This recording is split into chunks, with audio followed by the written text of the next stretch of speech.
Hola, hola, estás en Sencillamente, el canal donde puedes platicar de cualquier cosa de la vida cotidiana y verlas a través del ojo científico. Hoy nos vamos a meter al mundo del Hombre Araña. Sí, pero a aquel de Tobey Maguire en 2002. ¿Te tocó? ¿La recuerdas?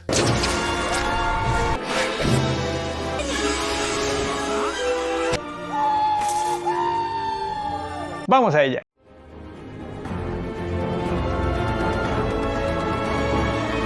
El Hombre Araña. Esta es una de las mejores películas que hay de nuestro arácnido amigo, pero igual déjanos en los comentarios cuál es tu Spider-Man favorito. Recordemos que esto es una peli con historia de origen, así que vamos a ver qué tan posible es que esto pudiera pasar. ¿Será que podríamos terminar teniendo poderes de araña?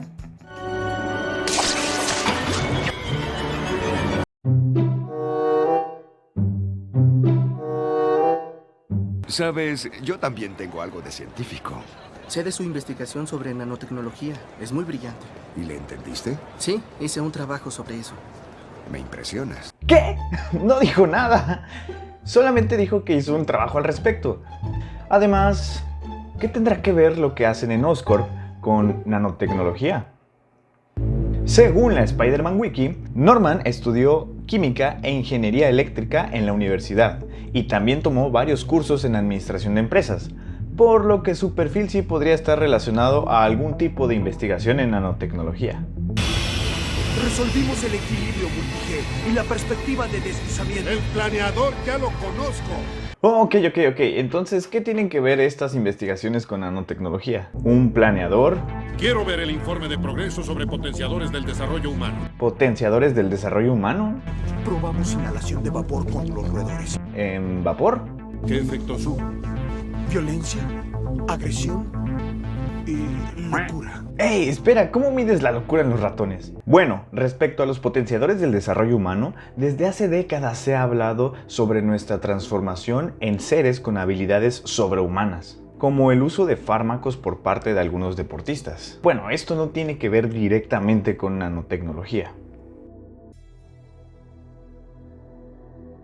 Entre finales de los 90 y principios de los 2000, Francisco Mojica descubrió un mecanismo utilizado por las bacterias como una especie de sistema inmune, el cual les sirve para eliminar el material genético de los virus que quieran atacar a la bacteria y que con anterioridad ya hayan entrado en ellas, algo así como nuestros anticuerpos. Y bueno, ¿esto cómo se relaciona con potencializar humanos? Pues lo que pasa es que ya existe una técnica en la que se puede utilizar este mecanismo para que dentro de nuestras células se reconozcan pedazos de ADN que puedan ser maléficos y causarnos alguna enfermedad o algo por el estilo y eliminarlo, tal como lo hacen las bacterias con los virus. De hecho, el Premio Nobel de Química del 2020 fue dado a las doctoras Jennifer Doudna y Emmanuelle Charpentier justo por el desarrollo de esta técnica, la cual podría servir para editar el ADN de la gente y así mejorarlos. Perturbador, ¿no? Yo sé que hay arañas que cambian de color para confundirse con el ambiente. Las arañas de este laboratorio Es un mecanismo de defensa.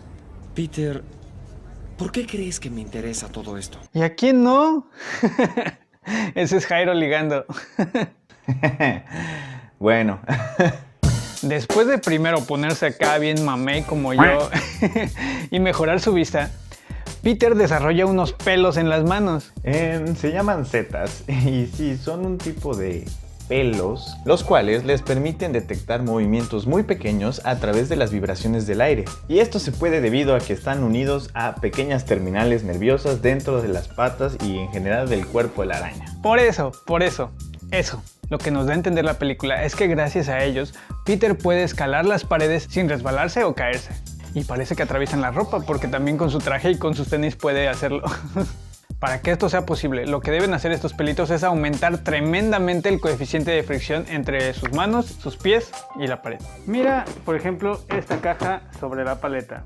Sobre ella están actuando dos fuerzas en este mismo momento.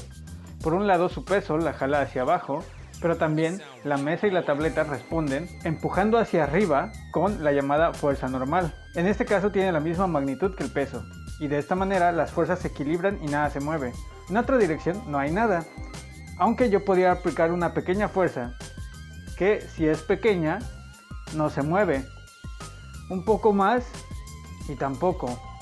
Hasta que la fuerza tenga la suficiente magnitud, puedo moverla. ¿Cuál es la magnitud de esta fuerza necesaria para moverla y de qué depende? Bueno, esto pasa porque al empujar actúa en respuesta la llamada fuerza de fricción, que por medio de la fuerza normal está relacionada con el peso de la caja. Obvio que mientras más pesado esté algo, más difícil será moverlo, ¿no?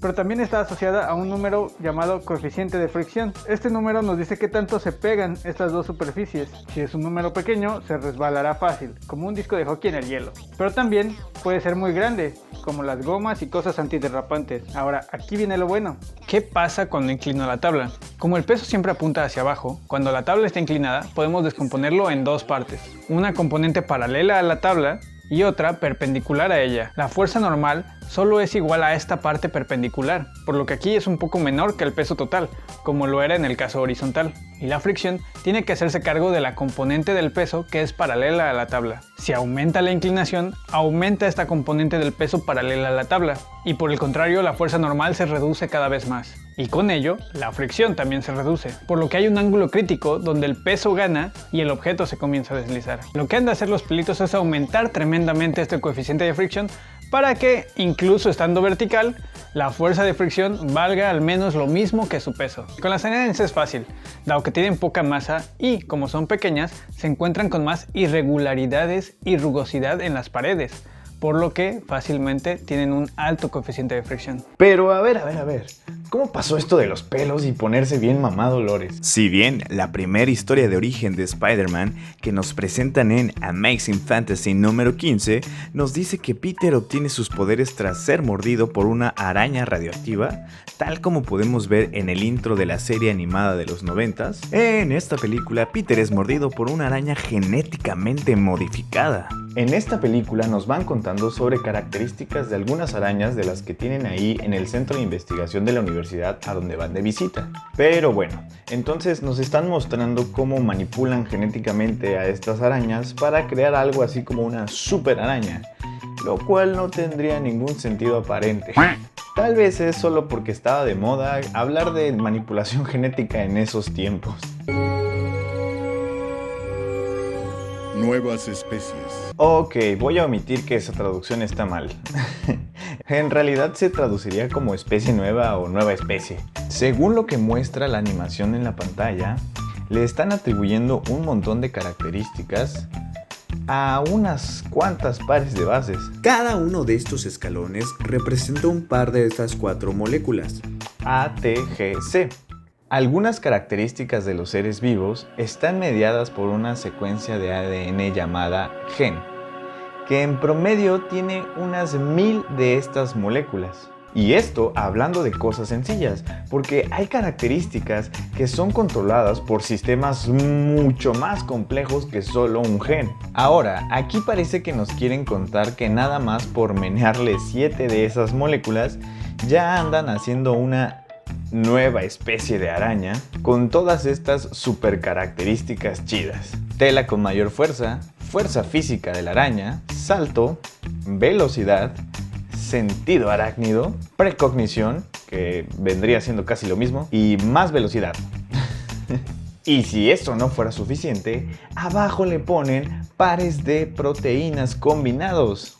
Esto es ADN, no proteínas.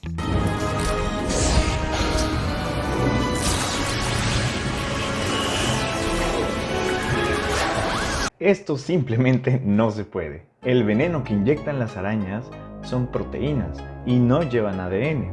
Más bien son el producto de ese ADN para generar el veneno. Pero imaginemos que el veneno trajera ADN o ARN, como algunas de las vacunas que se utilizan contra la COVID-19, las cuales son cápsulas proteicas con ARN del virus adentro. Y aún así tampoco pasaría lo que le pasa a Peter. Pero entonces, ¿cómo funcionan esas vacunas que traen el ARN del virus? Pues aquí lo que pasa es que se utiliza un cascarón de un virus que puede entrar a nuestras células. Sin embargo, es solo eso, el cascarón. No nos va a causar ninguna enfermedad.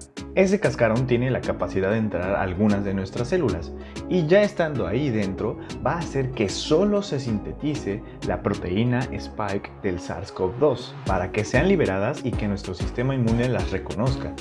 No pasa ninguna otra cosa en este tipo de mecanismos. No se modifica nuestro ADN.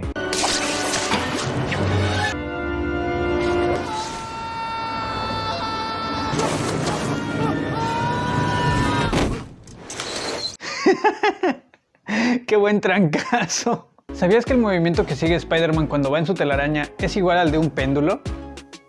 Y los péndulos son muy estudiados en física. Una de las cosas interesantes de ellos es que el tiempo que tarda en oscilar solo depende del largo del péndulo.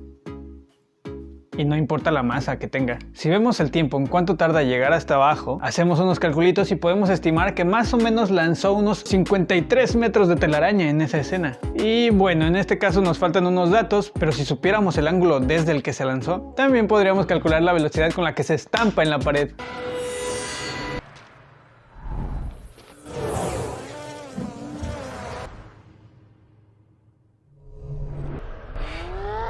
Bueno, a ver, recordemos lo que decían en el laboratorio de la Universidad de Columbia. La velocidad de conducción nerviosa es tan rápida que algunos investigadores creen que casi raya en la precognición. Digamos que Peter sí sería capaz de sentir las pequeñas vibraciones en el aire para percibir que ese golpe venía, al igual que cuando MJ se resbaló.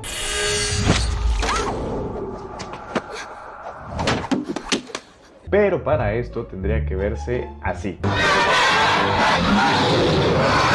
Sí, lleno de esos pelos llamados... exacto, tricobortios. En cuanto a la caída de Mary Jane y el vagón... ¡Ahora decide! Es obvio que el vagón pesa más. Pero, ¿cuál cae primero? Eso te toca a ti. Déjanos saber qué piensas que pasa en los comentarios o mándanos tu respuesta a Sencillamente. También, cuéntanos qué otras películas podríamos analizar. Como siempre, sencillamente. Y recuerda que la ciencia está en todos lados. Nos vemos la próxima.